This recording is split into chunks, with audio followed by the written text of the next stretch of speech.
Good afternoon, ladies and gentlemen. Wow, hope you're having a good time right here on KBN TV, the finest television. You're watching Labor Matters, the show which airs every Sunday from 14 hours to 15 hours. And I am your host, Patricia Chilemko. Today we are looking at an interesting topic, which is mastering recruitment taste. So if you're joining us for the first time and you're wondering what Labor Matters is all about, Labor Matters is a KBN TV and Mr. Kabanda's program that brings to you various interesting topics, employment matters related topics. And Mr. Kabanda is a business and employment expert, as well as consultants across various companies in Zambia. If you are a job seeker, an employee or supervisor, or maybe a manager, CEO, business owner, please do follow Mr. Owen Katongo Kabanda on LinkedIn, where he has over 34,000 followers, and you can also follow him on TikTok, Facebook, if you want to have more of such interviews.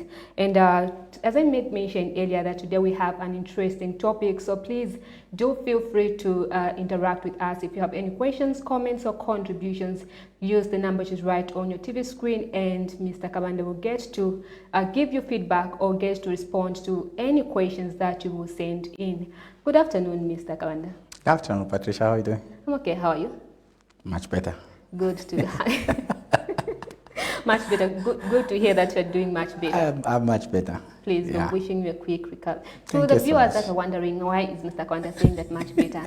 Last week he was a little bit sick, even though he was responding to all those questions that you sent in. And there were so many questions. There were a lot of questions, but regardless of him not feeling fine, he did respond to all the questions that you sent. Mr. Kabanda, thank you very much.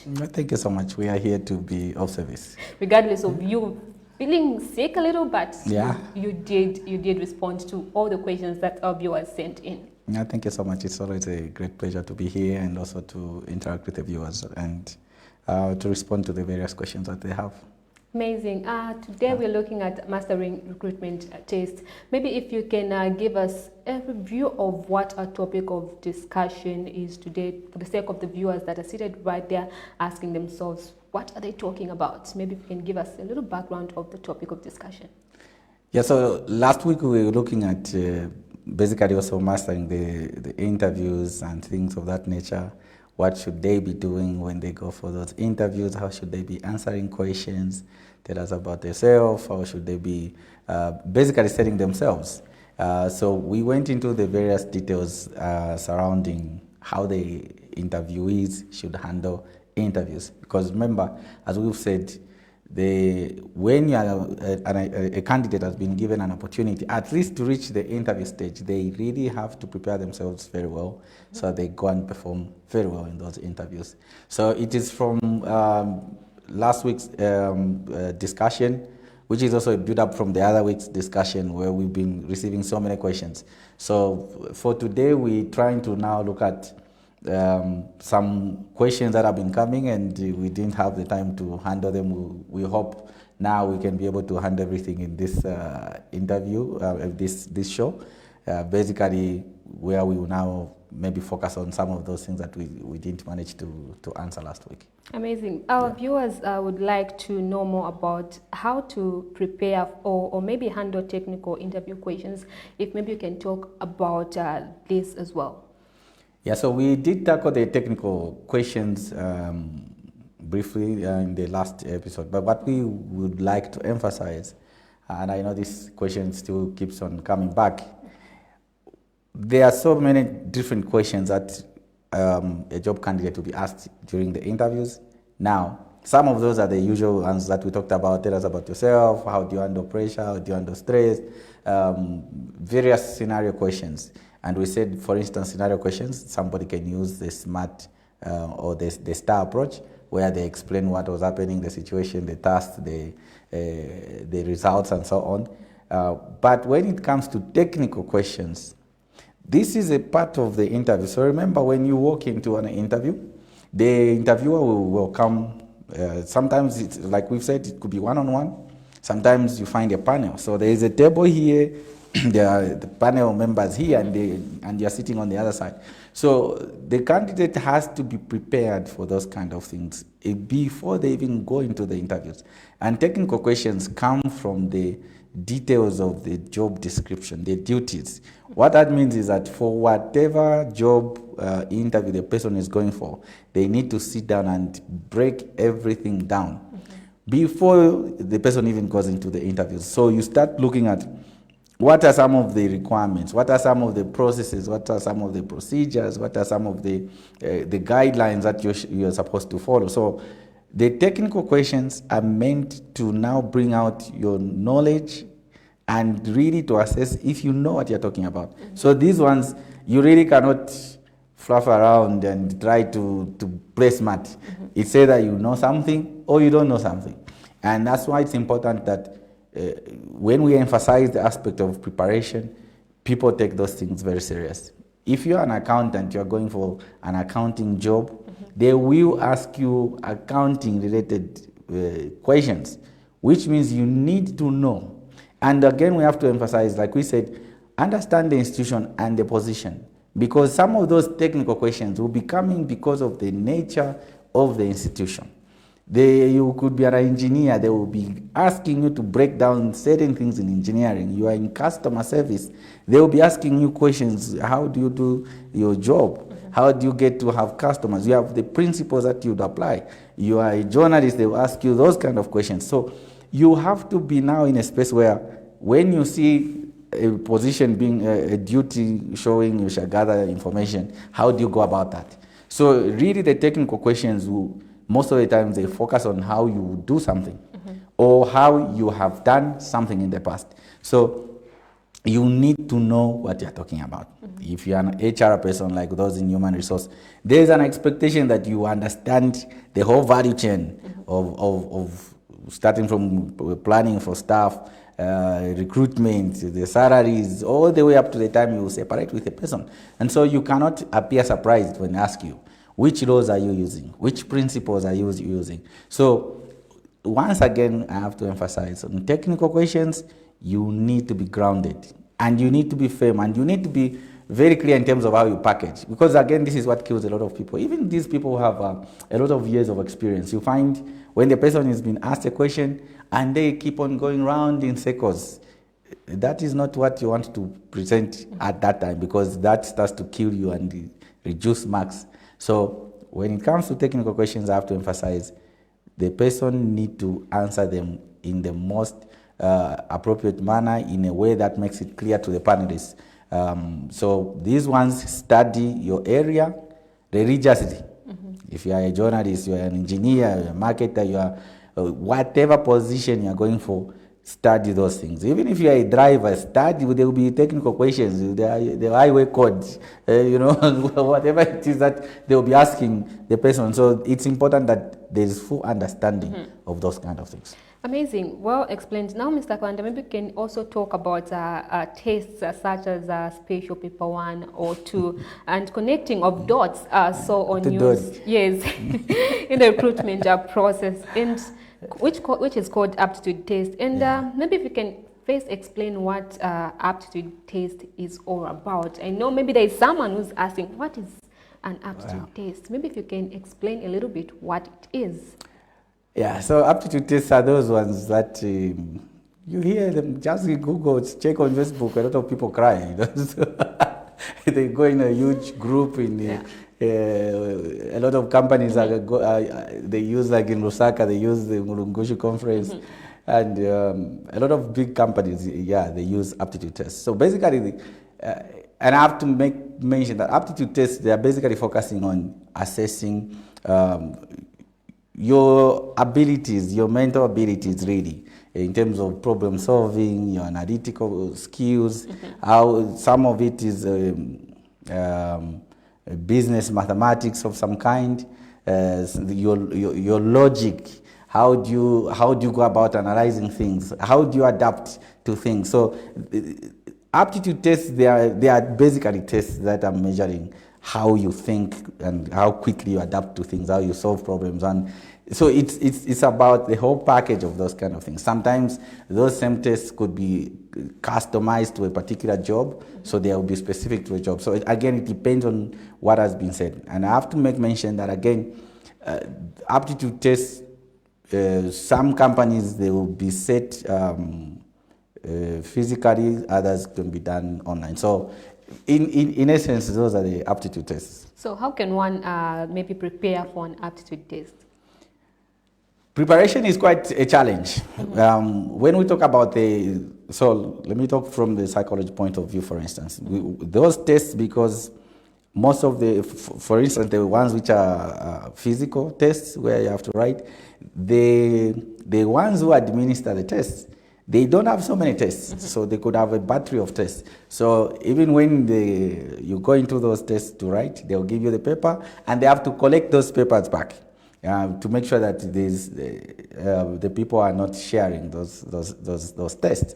So when it comes to preparation, like, can you have some papers for revision? It's a little bit of a challenge. But key to it, like now there's online things you can Google and see. There are some of these tests which you can find online just to help you to see how you can answer some of those things. So because of internet, now things are made a little bit easier.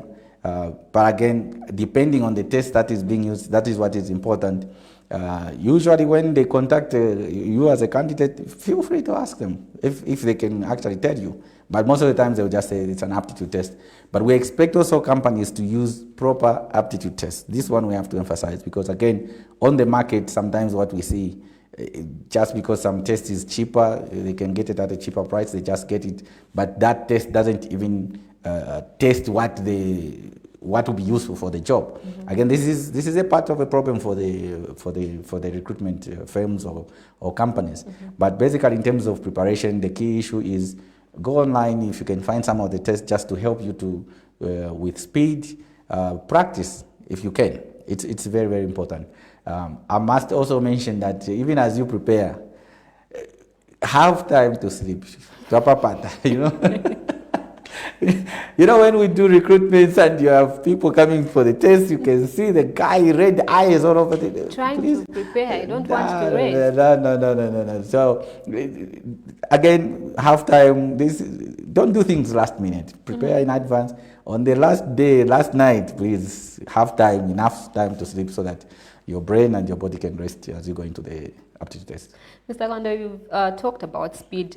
From our viewers, the complaint is that time finishes even before they blink, before you could even think of an answer. No, it's time up. Yeah. So after doing all the preparations, how does one handle the aptitude test and time coming in? So what's really happened? Yeah, so you have to understand, so most of the aptitude tests, they are actually time bound.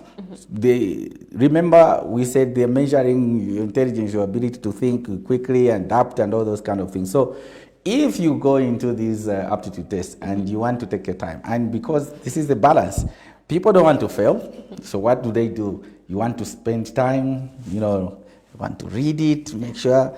But what is happening is that you find that, let's say, in a minute, you're expected maybe to finish two questions, maybe 30 seconds each, or less than that actually, maybe to 25 seconds. So the time is going. So what normally we advise is spend time, like we said at the practice stage, to answer things very quickly. And what you can actually do, again, first of all, start with understanding the instructions. That's why if you are panicking, you are going to lose it. In the very moment that the ones who are administering the test are giving instructions, pay attention so that they tell you understand when the test will start, how long it will last. Also, you should be free to ask questions at the time that you are doing those tests. At the very beginning, ask questions. How much time is allocated for this? For those which are physical copies, for instance, when the person starts to write, they could easily go ahead and go all the way to the very end of that paper they have been given, come back, check, and the key issue is at least answer the ones you know. You find that people want to spend so much time on just answering that one question correctly. At the end of the day, you find they are telling you time up. So really, it's a matter of seeing. And for the physical ones, you can finish like that and come back if there's still more time. For the online ones, it's also important to understand. That's why we are saying ask questions at the very beginning. They will tell you, am I allowed to, does the system allow you to go ahead and come back? There are systems where the moment you're clicking on the answer, you go forward, you can't come back. So what that means is that you may not have a chance to come and complete the other ones you left. But there are systems that also allow you, when you click, you can go and reach the very end, but then you can go back before you actually click on the submit button. So it's important that you have understood.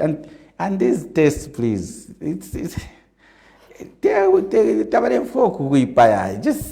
take your time, but think things through. Even as we say, take time. What we mean is calm down. When you are nervous, you start panicking. That's the thing that actually kills a lot of the people who are taking aptitude tests. So it's important that these things are done in a manner where you are calm, you are not nervous, you are not being all over the place. At the same time, I must also emphasize around, especially the ones that sometimes we do aptitude tests which are online. And it will come with an additional application which tells you, for instance, to open your camera. It will say a request for access to your camera.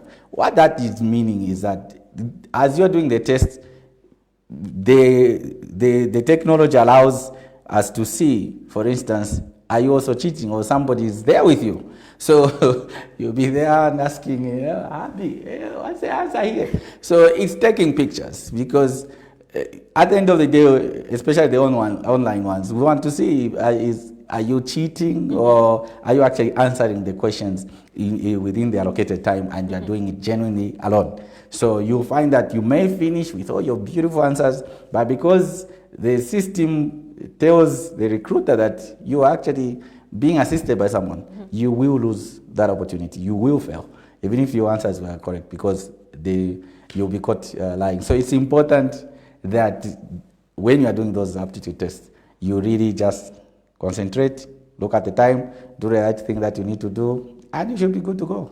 It's not something to be scared of.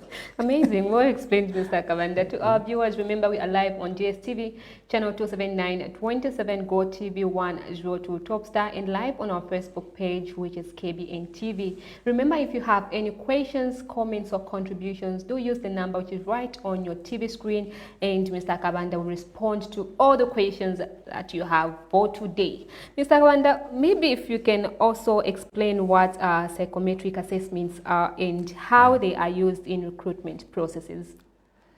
Yeah, so psychometric assessments, and again, sometimes there's all this confusion between aptitude tests and psychometric assessments. And we also see in the market that a lot of companies, they are just using these terms anyhow. I remember when we were doing our neuropsychology studies at the master's level, with my colleagues, Dr. Kani and Dr. Lumbuka and Waluvita and Mr. Happy. One of the things that we'll look at is what is a test, what is an assessment. So it's important to understand that the psychometric assessment, from the word itself, assessment, they are not necessarily testing like the aptitude tests, which are testing your intelligence, your adaptability, and other things. Ideally, the psychometric assessments, they are assessing your personality traits. That is, what kind of person is this person? And you are going to have a profile. By this I mean the job profile, the duties or some requirements or attributes for a person, which you find, for instance, in the job description. Then the system should start matching your personality with the company, the job profile, so to say. So what this means is that they will give you a whole set of questions, and they're like scenarios. They are simple questions that you're just clicking there as you're answering. The psychometric assessment, what the system does is to now assess what kind of a person are you versus the position. It's not asking. So For instance, do you have leadership skills that allow us to see, okay, this person can do well in this job? How do you analyze things? Okay, are you a person who can take responsibility, or you are a person who can't take responsibility? So the psychometric assessments, they measure a lot of things around your personality, your profile. And that's why actually you find that it comes with a lot of questions, and you'll be there answering. One of the things that actually happen in the psychometric assessments is that it also has what we call the candid test, that, like, to what extent are you actually lying? So we see a lot of people, again, they are clicking here, clicking there, answering because they want to show that they are good, or they are a good profile for this job. But you find, even as you answer all those things, on the candid test, it will show on the score that actually you are a liar. So is there need for preparations for preparations? Preparations, really, again, you could do, like I said, there are all these online things now, just for testing and practice. There are those free tests that assessments that you can take. It also helps you to really, some people even say, like, people say with jokes, like, "Kwati buroshi." With psychometric assessments, they really bring out what kind of a person you are.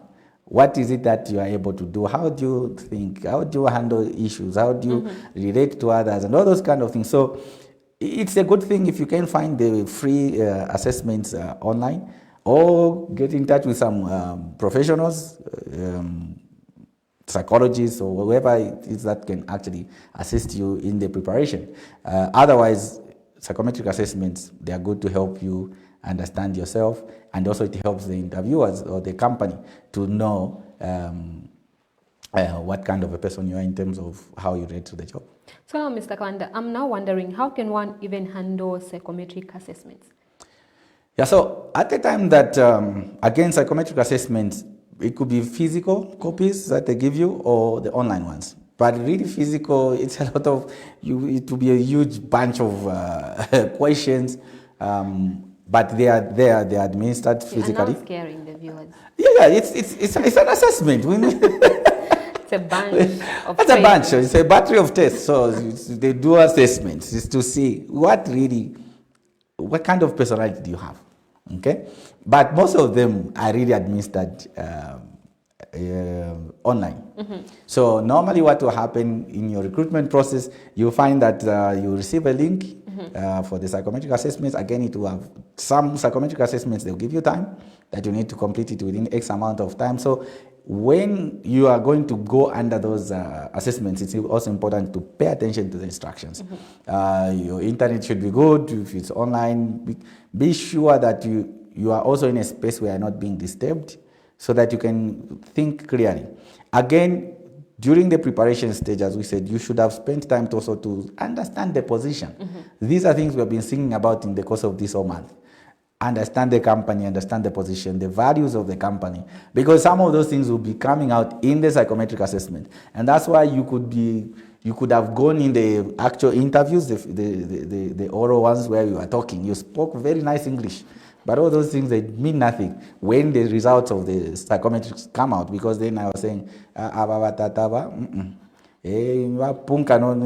be careful, because it really brings out your personality, even the very things that you hide. So, because during the actual interviews, you can go for those people who do the trainings for you, you shine, you talk nicely. But now when you're answering the psychometrics, you're alone. So when taking those ones, really be genuine, and just be consistent with your answers. Just pay attention again to what they're asking you. Amazing. Now, Mr. Kabanda, if we can talk about interview format, a different interview format, how should candidates prepare for role play type interviews, which are becoming more common in the recruitment process? Yeah, so for the role play ones, again, this is in our area of work over the years, one of the things you see, people don't spend time to prepare for these things. I have my stories out today. They invited you for interviews, and you have not taken time to really spend your energy on preparations. You just wake up and you say, I'm going to go into the interview. It's very dangerous. And people take things casually. I always say, please don't do that. Role play kind of interviews are very tricky. Because they're going to ask you, for instance, okay, so we hired you if we are to hire you as a journalist, as a news anchor. Please, here's a script. Read it for us. Sometimes they give you a scenario, but sometimes it's actually there. Let's say in marketing and sales kind of interviews, they say, okay, so if you are the pen, could you send it to us? They want you to do it right there and then. And for you to start saying, so these are kind of answers we hear. So if I was to sell you a pen, what I would do is to tell you the advantages of this pen, how it right. No, that's not what we're asking. Don't tell us what you will do.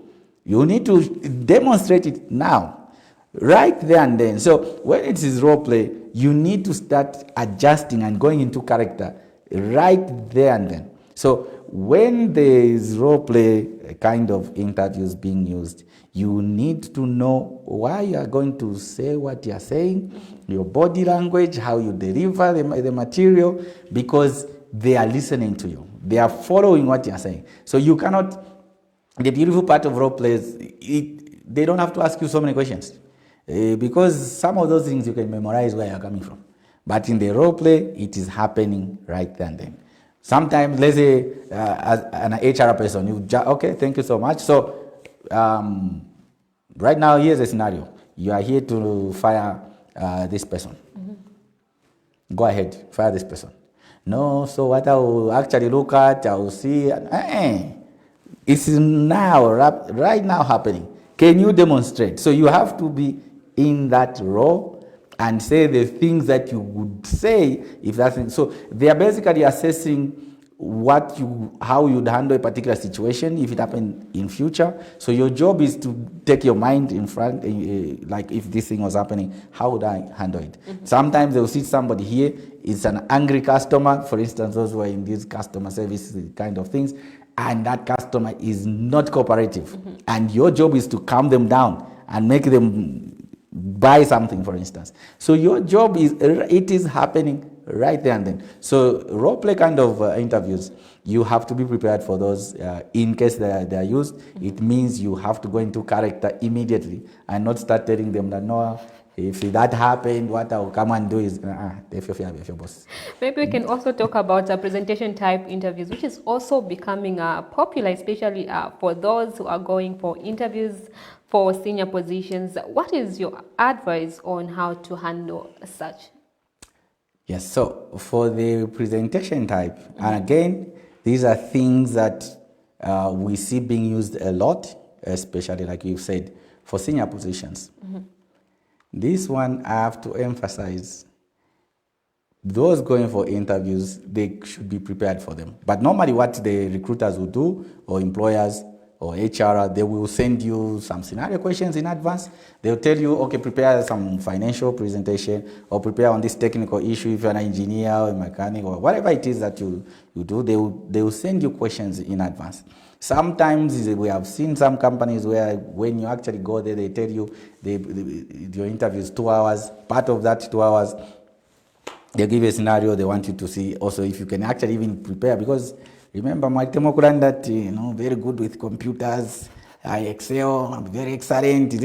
So sometimes they will give you right there and then. But most of the times, what happens for you to prepare yourself properly, they will send you questions. Now, when they send you the questions, they expect you to prepare. They'll give you the number of slides they want. Your job. So for what the candidate is supposed to do, prepare a proper presentation. If they have asked for a presentation, usually we expect it in PowerPoint or whatever format they have been taught. Now, that presentation should be well laid out, clearly answering the question. It's not also being all over the place, because this is something that we see over the years. Someone is asked to present, they are all over the place. Make sure they package the presentation properly. Now, when the time comes for presentation, what is it that we expect?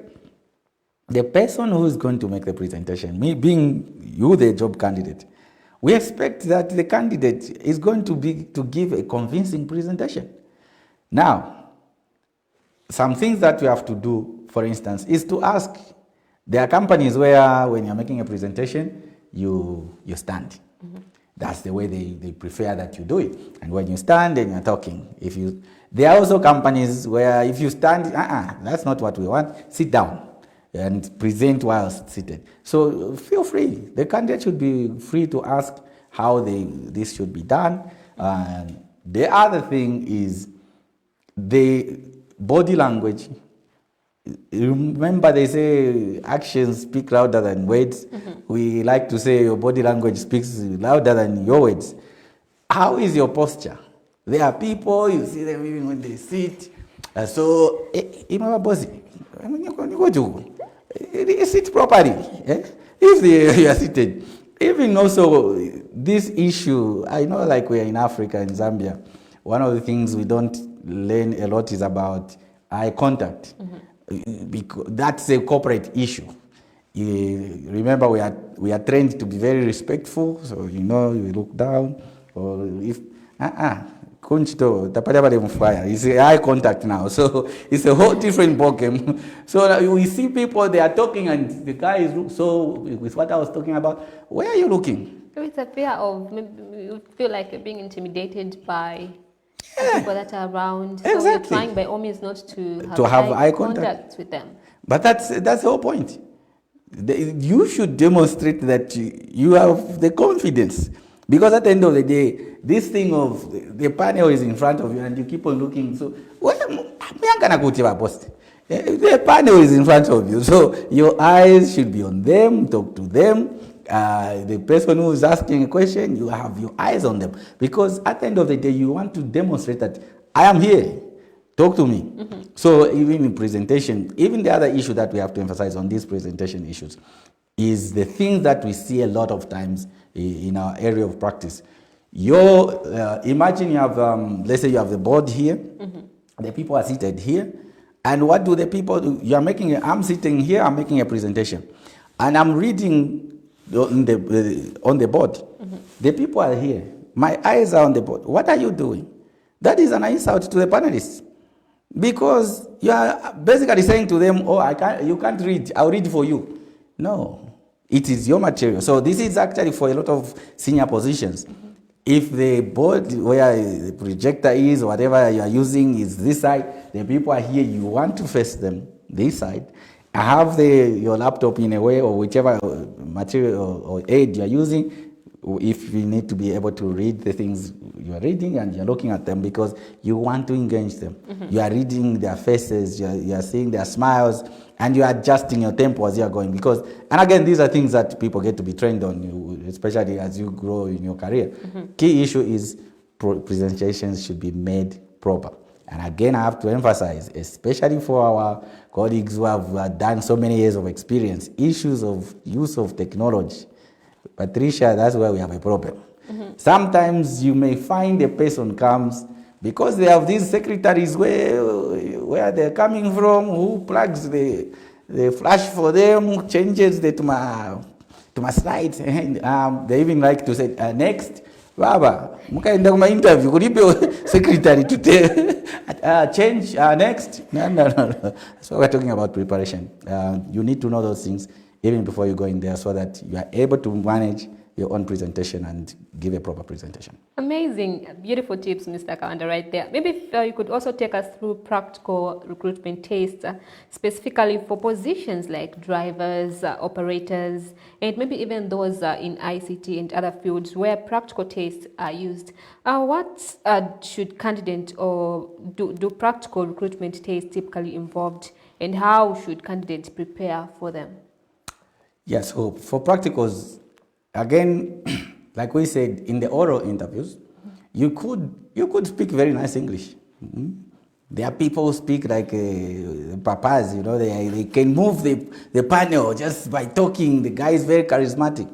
But when it comes to practicals, you say that you know, you don't know.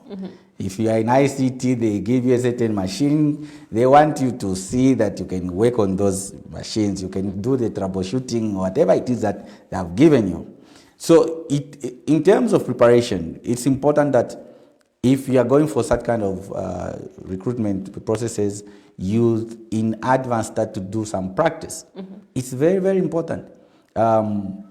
If you don't practice, it becomes difficult there. And sometimes you also start to be too scared and you start to make mistakes. So it's important to be calm, to be confident as you prepare for such things. I'll give an example. If you come to the drivers, the ones you talked about, or operators, let me just take an example of a driver. For a driver, again, you have to understand what kind of driver are they looking for. Is it a truck driver who carries, the quarry and sand and whatever? Or is it a driver who carries people? Generally, it transports employees, or is a driver is an executive driver. Now, that's a very different kind of driver. That kind of executive drivers are the drivers who move around the bosses. Okay?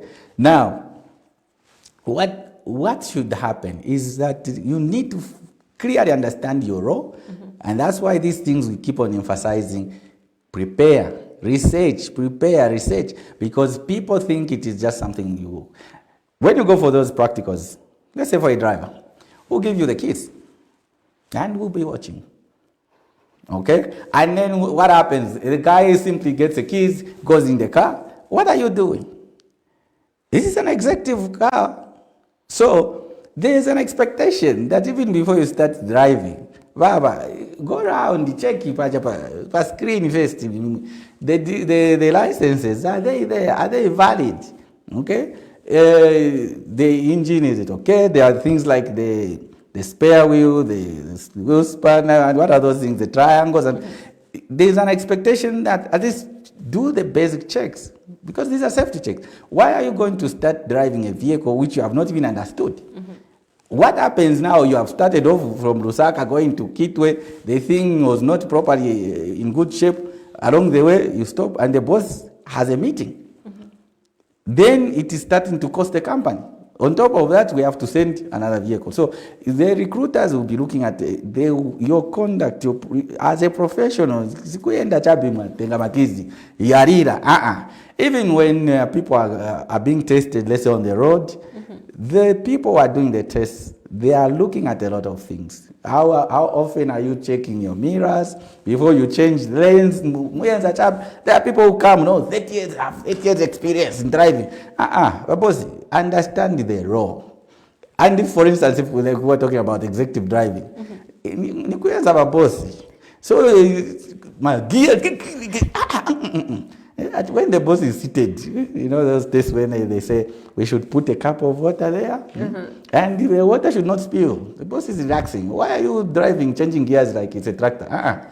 So there are some simple, small things that maybe could affect the results, but overall, it's just important that you understand the position. It could also be it's a big truck that you're going to be driving. If they put class C, class whatever there, you automatically know that probably you'll be driving a bigger truck. So you have to understand what exactly is involved in the thing. Even if you are an operator, it could be in the mines, it could be whatever, they will give you those machines. You need to demonstrate that you could actually operate those machines. The whole reason for these practical tests is that companies do not want to risk giving a person a machine that they cannot operate properly, because now the repair costs will be very huge, and there could also be accidents that could be caused because you hired somebody who was not qualified for these things. And that's why we always emphasize, if you're going to go for such tests, please try to practice and be calm, and ask as many questions as you can, because some things, sometimes they even tell you, no, those things you want to check, it's okay, just proceed, operate the machine, and things of that nature. But be calm. Well explained, Mr. Kabanda. Maybe if you can also address a certain concern for some job seekers. How should candidates maybe handle questions about being overqualified for a position? Yeah, that happens a lot. But in simple terms, if the position was looking for, let's say, a certificate or diploma, and you have a degree or master's, don't take it as an offense if the interviewer asks how you handle that. It's a question that actually can offend you, can make you angry, but again, just use it as an opportunity to sell yourself that yes, basically, this position you applied, you advertise it for a diploma or this, but what I have actually just gives me an opportunity to even learn more, but I'm willing to take up the position. It's again not an issue of you now coming out arrogant. Tapapad. Just calm down, sell yourself without losing your temper. Because yes, some employers are genuinely scared of hiring people who are qualified more than maybe what they have, which shouldn't be the case. But those things happen. So your job is just play it down and show commitment that what you're more focused on is getting the job. And those are just papers that give you enough knowledge to better do this job. To do this job in a better manner. Now, what about questions related to being overexperienced? Yeah, that's also another issue. Where people sometimes they say, this one is overexperienced. Again, just play down their fears, because probably they are maybe concerned that you will not be able to take orders, especially if they have younger people in the company. Make it clear that that's not the whole purpose. In fact, the experience you have should help the company or the department in which you are going to work for better results. And you are somebody who is willing to work under supervision by any person, younger person also. And again, whether overqualified, overexperienced, even when they give you a job, it's now not time now to say, no. In fact, grade 12. I'm the one who's with a degree. No, Baba. All those things were just used for you to get a job. What matters when you get that job is for you to perform. That's it. The rest of the things, qualifications, whatever, even your 5, 10, 50 years of experience, they don't mean anything if you cannot be productive. So those things I always advise, don't use them, especially when you get the job, to start now patronizing everybody and trying to, no. Put them aside. Now, still on interview questions, Mr. Kabanda, how can one respond to the interview question about handling stress or change? How can one respond to such? Yeah, because I think we partly talked about this issue in the last episode. Really, stress will be always part of the job.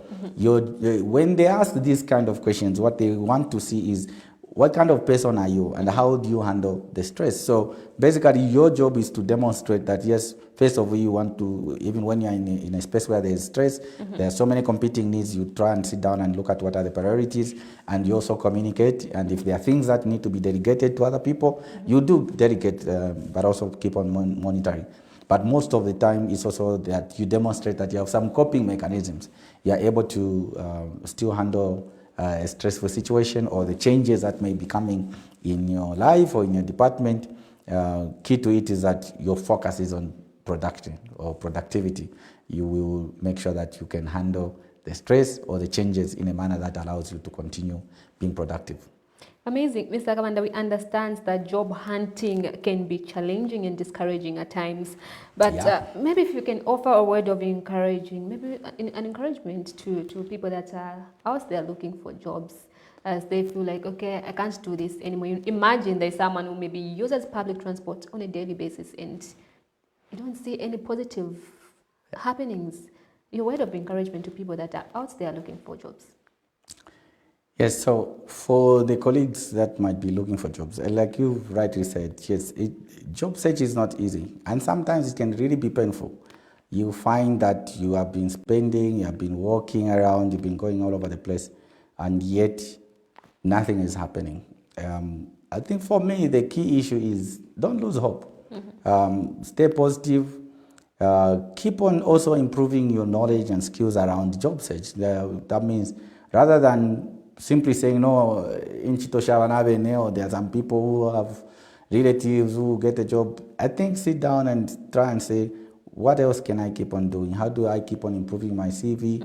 And not being comfortable that, no, the very CV you had 2-3 years ago is the same one you're just sending. Keep on updating, also knowledge-wise, practice, research, so that you become better. Eventually, who knows, God may provide you a job that was meant for you. Yeah, who knows? Mr. Kabanda, before we read some of the text messages that we've received from our viewers, maybe can a job seeker consider starting a business if they're not getting employed? What do you think? Definitely. If everything else is failing, really, try doing business.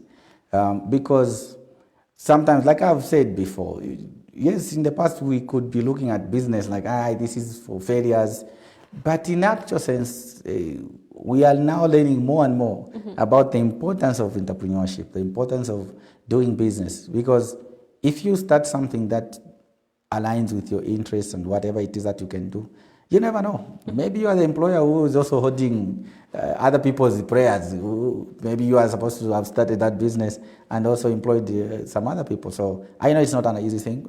On a very serious note, it's not an easy thing to start business, but it is always worth trying and starting something. Start something small, and then keep on improving that. And it's like we've said, now there's a lot of information online. You can start reading up on those things, study, watch YouTube videos or whatever, and get mentors, learn, and you can start some business. Amazing. Thank you very much, Mr. Kabanda. Maybe we can read one or two text messages from our viewers. The first one reads, "Good afternoon, nice topic and great tips. I'm coming from a technical background, information technology specifically, and one thing I have noticed is that lack of knowledge by recruitment team and questions they ask sometimes needs a practical approach, but the panelists would expect you to give a theoretical answer." David from Kitwe. Yeah, for such, yes, we can't run away from the fact that sometimes some recruiters also, we have said it before, sometimes people just go to ask questions. Sometimes people just Google questions even without taking time to understand what is it that they're actually asking. So those things do happen. But from the candidate's point of view, I'll always emphasize, even when the recruiters don't seem to know what they're talking about, it's important you don't get frustrated, but rather repackage and help them. Where you say, yeah, I'm understanding that your question is like this. And from there, you start breaking things down. Even where practically, yes, you might have needed to move a certain machine, or like in ICT, you have needed to demonstrate something. You could actually, even if it's on a paper, you can actually be talking and showing them, like, look, yeah, so for that, there's this. If it's, depending on what you are presenting on, you can demonstrate that. You can actually walk them through the process, because that also shows your expertise, that even when that system is not there, you have an understanding of the system. So it's important that you take it from that point of view. Amazing. The second one reads, "Hi, may you help shed more light on ATS system on recruitment and how to prepare a resume user-friendly?" From Adams. So the ATS, those are applicant tracking systems, and it's important that actually now just research the CVs, and we see a lot of these CVs, flowery ones, fancy fonts and all that. All those things, they don't mean anything, because when you are using the applicant tracking system, what is key for the ATS, it requires to show the month and year to month and year, and then the position you held and the company, and maybe some of the duties. What it does is that there is no human intervention. The system itself allows you the system starts to compute how many years of experience you have. So if you have not put your CV in a manner that is readable by the system, you may have 10 years of experience, but the system will bring out 3 years. So for those kind of things, even as you do your resume or your CVs, make sure that they are friendly for especially these online systems. Amazing. Well explained, Mr. Kabanda. There you have it. I hope he's responded to all the questions that you've sent. But if you still think that some other questions that you want Mr. Kabanda to respond to, you can still use the number which is right on your TV screen. And Mr. Kabanda, if not today, next week you will get to respond to all the questions that you have. Mr. Kabanda, must make mention that we've covered quite a lot of ground, and I'm sure our viewers have gained valuable insights. Your last words as we wrap up this interview. Yes, so there is an aspect that I know has been very sensitive around recruitment, and this is issues to do with what can a candidate do, especially in situations where they have tried and they have tried and they have tried and things are not really happening. Can they now find some monies and give to somebody? Colleagues, this one I have to emphasize, because we see these things happening a lot. Do not fall victim to these schemes. I will separate them into two very quickly. Sometimes the people that ask for money for you to be employed, they are not actually part of the system. I've been in certain places where you find a chap who is just a security guard is nowhere close to the recruitment process. They are busy, they are the ones collecting money, saying they know someone and someone who, please, those things, you're just going to lose money. You've reminded me, sorry Mr. Kanda, to cut you short. There is, I don't know, but there is this trend now for one to get a job. It's either you want to have sexual relationship with the owner of a company, or because you're trying to have that connection with them for you to have that job. A lot of things has been happening in, I don't know if I should say in this world, but if you can give a word of advice to a lot of people that are out there looking for employment and they're wondering how to go about it and have that job in a clear manner, if you can have also a word of encouragement to them before we close the show. That's very true, and it's an important aspect. In the same manner that there is people end up paying to get the jobs, there is also the people ending up sleeping with other people to get jobs. Really, for these two things, I always say, please don't do those things. Talking about the one I was talking about in terms of paying, sometimes those characters that even are asking for your money, they are not even close to that. They will sleep with you, you pay them, but they don't even get your job. I was in some province at some point, and we were doing recruitments. So there was actually another group that was also following the recruitments that were happening, and they were calling people that they will get them jobs. Long story short, the information came to us, we reported them quickly to the police, they were apprehended, and whatever is happening to them now, that's their business. The issue is we need to be very, very careful. Now, if it is within the institution, and the one who is recruiting is the one who is actually asking for either a payment or a sexual favor, again, you need to be very careful with that. Because when you pay or do the other things to get a job, when you are getting that job, what will happen also is that during that 3 months of probation, the very things you did, whether you paid or you did the other things, you are going to continue. Because they will tell you, for you to be confirmed, we have to continue doing it. Once you get confirmed, even for a promotion, they will still come back because they need, I will talk to someone. Even if you are on a contract, for the contract to be renewed, they will still continue. So it is not the best way to go. And a lot of people may end up losing just money or relationships and things of that nature. So our emphasis is that please don't get involved in such things, even when the situation is really desperate. And if someone is asking for that, that's a criminal issue. Really, we know that the situation could be very challenging for a lot of people who might not have jobs, but try to get jobs in a normal way. If it is fun you want to have, that's your business. But really, to get, for purposes of getting a job, no, because then it has various other implications. And those people now hold you at ransom, because anytime you try to do something, they will say, no, but I'm the one who brought you here. That doesn't really do you very well. So I think for me, the key issue is get a job on a normal way and do your level best once you get that job, so that you keep on rising and becoming the best you can be. Sanda, thank you very much for sharing your vast knowledge with us. Thank you so much. It's always a great pleasure to be here and to have these kind of discussions. Amazing. There you have it. You've been watching Labor Matters right here on KBN TV, the finest television.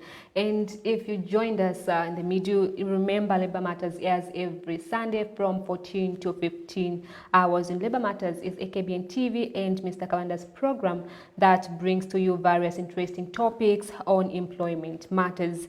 Mr. Kabanda is a business and employment expert, as well as neuropsychologist with over 15 years experience in management and consultants across various companies in Zambia.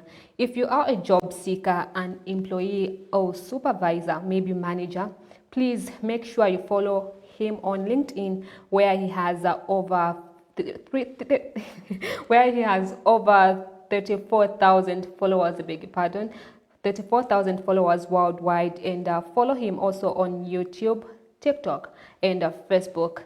Remember, this show comes every Sunday from 14 to 15 hours. I have been your host, Patricia Chilamiko. Until next week, same time, same channel. It's goodbye.